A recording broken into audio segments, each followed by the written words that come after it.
primeira gravação deste ano de 2020. E a gente é surpreendido a cada dia por esse governo Bolsonaro com coisas insólitas ditas pelo presidente, pelo seu entorno mais próximo. O jornal de hoje, ou de ontem, não sei, tem uma declaração do Bolsonaro que ele governa sim vendo os interesses dos patrões, dos empresários, governa para os empresários. Segundo ele, se os empresários forem muito bem, cairão algumas migalhas da mesa e as formigas no chão vão poder comer alguma coisa.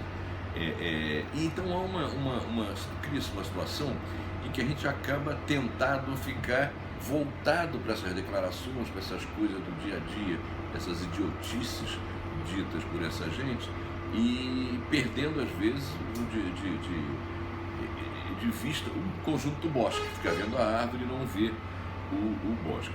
Eu vou tentar aqui fazer um apanhado um pouco do que é esse governo Bolsonaro, o que pode nos esperar nesses próximos 3 anos de governo, e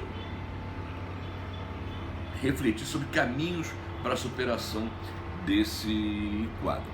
Eu já disse em programas anteriores, e reafirmo aqui, que se houvesse um projeto de destruição do país, seria mais ou menos esse que vai ser implementado pelo Bolsonaro. Destruição de direitos sociais, econômicos, políticos, destruição da soberania nacional.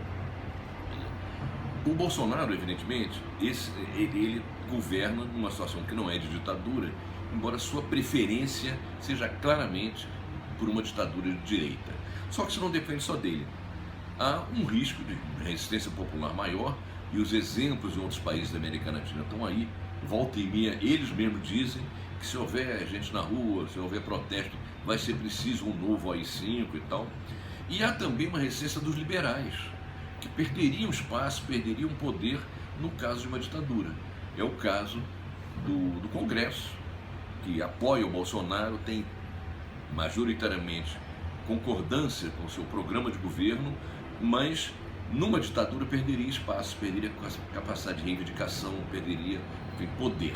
E é o caso do judiciário, em particular, são as camadas mais altas. O STF adquiriu uma participação no cenário político nacional que há muito tempo não tinha. E no caso de uma ditadura ele vai perder espaço também.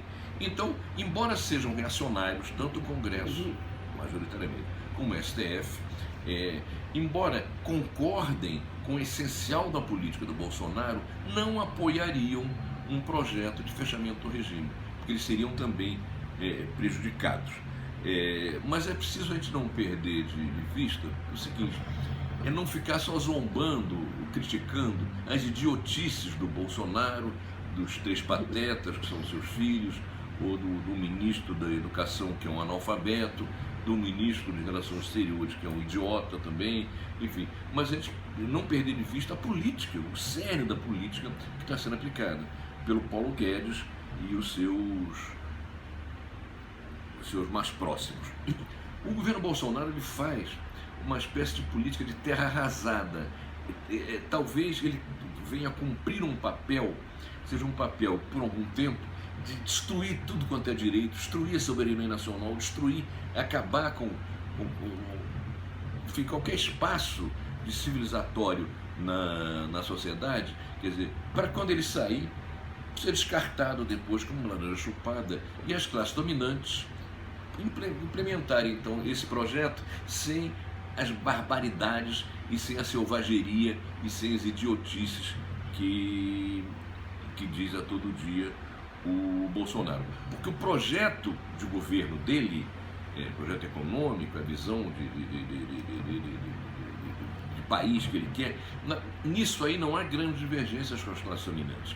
Há divergência em relação à idiotice dos ministros, em relação inclusive a um projeto de fechamento do regime e instauração da ditadura. Mas na política concreta não tem divergência. O grande capital está apoiando a política do Bolsonaro e está junto com o que encaminha o Paulo Guedes. Eu acho que também que é interessante a gente dar uma refletida do que levou um deputado obscuro, um sujeito que era um militar que saiu pela porta dos fundos do Exército, um deputado chamado Baixo Clero, ele chega à presidência da República. A troco de quê que isso foi possível? Bom, em primeiro lugar, é preciso ver que é uma onda de direitização geral no mundo, em parte ajudada pela reconfiguração do mundo do trabalho. A crise, diminuição de empregos formais na classe operária, isso afeta o sindicalismo, cria a questão do subemprego, da economia informal, o que dificulta muito as lutas. Um processo de agressão aos direitos trabalhistas é muito mais complicado quando você tem menos trabalhadores em empregos formais. O cara que está na informalidade está vendendo laranja, que aliás, ele está vendendo laranja, mas na estatística oficial ele está empregado, ele está na economia informal, não está na cota dos desempregados, ele tinha um emprego carteira assinada, hoje vende laranja. Esse cara não tem muita motivação para lutar contra a destruição da Previdência, para lutar pelos direitos trabalhistas, porque ele já não tem esses direitos mesmo. Então essa reconfiguração ajuda a direitização. Há também um processo em que veio à tona um reacionarismo latente, que já existia na sociedade brasileira, que talvez algumas de suas raízes tenham que ser buscadas na escravidão e na forma como acabou a escravidão. Quer dizer, não é à toa que tem gente da extrema-direita que até hoje fala na necessidade de se indenizar antigos donos, descendentes de donos de escravos, porque o escravo era uma propriedade, o cara perdeu, então é injusto que ele não seja indenizado, etc. Pois é, a forma como acabou a escravidão sem nenhum tipo de projeto de inserção econômica e social dos ex-escravizados, é um troço que está muito presente e ajuda esse conservadorismo. Tem um outro elemento que deve ser pensado também, que não se deve brincar de fazer reforma. O PT fez algumas reformas, incomodando em algum momento segmentos da classe dominante e ficou por aí. Não criou musculatura para enfrentar a luta política. Quando mudou o quadro internacional e nacional, a crise se avolumou, mostrou sua cara, entende? O PT não tinha elementos para fazer frente a isso. Os erros do PT foram muitos, muitos. Embora, e não basta os petistas dizerem, não, os erros do PT foram os melhores dos últimos tempos. Ora, francamente, quer dizer, ditadura militar, Collor, Sarney, Temer, enfim, isso não é vantagem nenhuma. O fato é o seguinte, o PT não trabalhou para uma mudança de consciência, ele se preocupou em formar consumidores e não cidadãos. O PT não fez mudanças estruturais que pudessem consolidar alguns avanços. Reforma política, reforma agrária, reforma tributária, reforma dos meios de comunicação.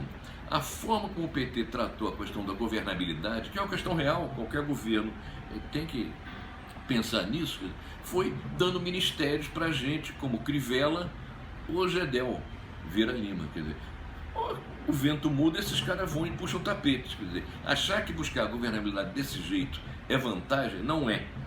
Você está dando armas ao inimigo. O PT também não se deu conta e até acabou favorecendo o crescimento dessas igrejas evangélicas reacionárias. Não estou me referindo a todos os evangélicos e a todas as igrejas, mas boa parte dessas igrejas e boa parte dos pastores evangélicos são, na verdade, uma força de reserva até para a extrema-direita. E esse pessoal foi cevado com ministério, com vantagens, etc. O PT tentando comprar essa gente com esse tipo de coisa. Afinal, não só todos se uniram para derrubar o governo Dilma, como inclusive hoje são uma força importante de apoio ao Bolsonaro e à sua política de extrema-direita. É preciso pensar também na questão da corrupção. Eu não considero que falar em corrupção seja ter uma perspectiva udenista. A corrupção é muito ruim. Muito ruim e tem que ser combatida duramente, porque não só porque drena recursos de áreas sociais, mas até principalmente porque avacalha a política, desmoraliza a política. E sem política não tem mudança, não tem exercício democrático da cidadania. Devem também ser registradas a forma como uma parte do setor progressista encampou estas pautas identitárias. Em geral são corretas, todas elas. Agora são todas também elas perfeitamente encampáveis e estão sendo encampadas pela Rede Globo, por exemplo. Dá mais espaço para o negro na televisão, a questão dos gays, isso é corretíssimo, a questão da mulher, vamos apoiar isso tudo. Agora, isto não pode estar no centro da luta política por parte dos partidos progressistas e de esquerda. Quer dizer, num país com a desigualdade social do Brasil, ter esses temas como temas centrais é uma cegueira absoluta. Bom, o governo Bolsonaro tem traços de fascismo. É uma ditadura? Não, não é uma ditadura. O bolsonarismo tem elementos de fascismo? Tem. Ele tem uma base de extrema-direita, fanatizada, antidemocrática, violenta. Enfim, o projeto dele seria um regime mais fechado. Agora, há referência no fascismo clássico que a gente não tem aqui. O governo Bolsonaro e o bolsonarismo não se articulam em torno de um partido político, por exemplo. Não tem também, longe disso, uma perspectiva nacionalista, como tiveram os fascismos na Alemanha e na Itália. Aliás, muito pelo contrário, o Bolsonaro faz questão de mostrar sua sabugice em relação aos americanos, bate continência para a bandeira americana, seu filho usa um boné do Trump, enfim, é uma gente que não gosta. O Bolsonaro não gosta, não aceita e tem vergonha do Brasil real, o Brasil de negros, índios, caboclos, etc. Não é à toa que o vice-presidente, que até fala menos bobagem que o Bolsonaro, embora politicamente seja tão reacionário quanto, ele diz que os negros são malandros e que os índios são preguiçosos.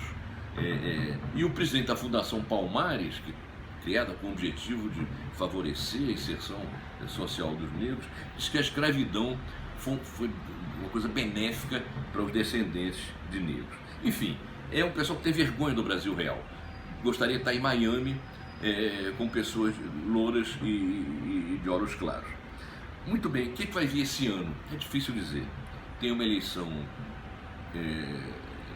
municipal em outubro, que vai ser uma eleição importante, muito importante de politização e discussão política e tal, mas não dá para se prever já um enfraquecimento maior do Bolsonaro.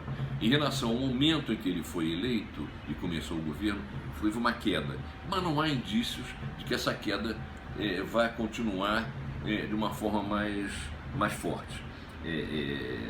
A tendência, no entanto, é que o descontentamento permaneça e não é de se afastar a hipótese de movimentos de rua como os que estão acontecendo em outros países da América Latina, movimentos de defesa dos direitos e movimentos de oposição ao governo. Chama atenção para uma coisa, na minha opinião, dada a natureza hoje do capitalismo e dada a conformação das classes sociais no Brasil, é pouco provável que esse movimento de resistência seja encabeçado pela classe operária, cada vez menor. O antigo metalúrgico do ABC está vendendo laranja. Enfim, a prática sindical está muito difícil, o desemprego dificulta essas lutas, etc. Então, a impressão que eu tenho é que as lutas tendem a se centrar na questão de direitos e da busca de melhores serviços públicos. E aí, eu me pergunto se isso é uma questão de momento ou se é algo que já abre um novo período assim, entende? E começo a me perguntar, devo dizer, lançando essa provocação, se a gente pode considerar que daqui para frente, no capitalismo, no mundo inteiro, a classe operária vai estar no centro da luta por transformações sociais e pelo combate ao capitalismo. Tenho a impressão que não, mas pelo menos é um tema sobre o qual a esquerda vai ter que se debruçar e refletir mais. Bom, eu fico por aqui hoje. E lembrando a você que se inscreva no nosso canal, clique no sininho, porque você será avisado a cada nova emissão. Um forte abraço e até a próxima.